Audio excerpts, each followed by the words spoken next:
নমস্কার বন্ধুরা, আজ আমি আপনাদের জন্য নিয়ে এসেছি বরবটির একটি নতুন রেসিপি।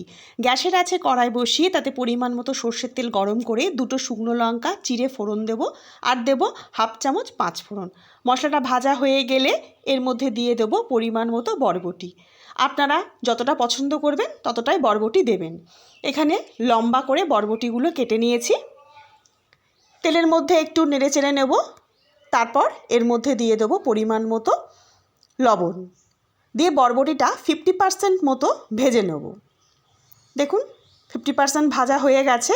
এবারে এর মধ্যে দেব একটা ছোট সাইজের পেঁয়াজ, যেটা খুব মিহি করে আমি কেটে নিয়েছি। যদি বড় পেঁয়াজ হয় সেক্ষেত্রে আধখানা দেবেন, পেঁয়াজ খুব বেশি দরকার নেই। আর যদি কেউ পেঁয়াজ পছন্দ করেন না সেক্ষেত্রে পেঁয়াজ দেবেন না, সেটাও অসুবিধা নেই।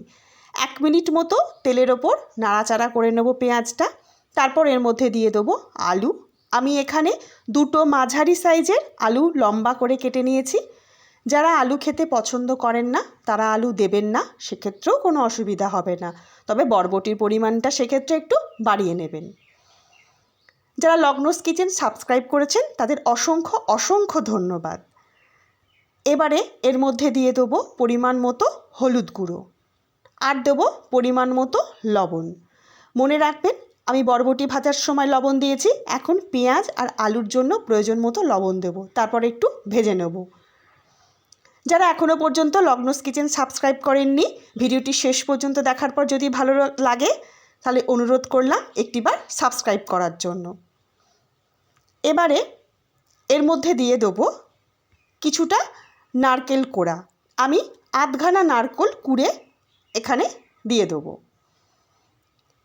এবার নারকেলটা সবজিগুলোর সঙ্গে ভালো করে মিশিয়ে নেব। তারপর সব কিছু একসঙ্গে ভালো করে ভেজে নেব। আমরা তো বিভিন্ন তরকারির সঙ্গে বরবটি খেয়েছি, কিন্তু একবার এই রেসিপিটা অবশ্যই বাড়িতে বানিয়ে দেখবেন, নিরাশ হবেন না। খেতে কিন্তু খুব সুন্দর হয়। দেখুন ভাজা হয়ে গেছে, আলুও সেদ্ধ হয়ে গেছে।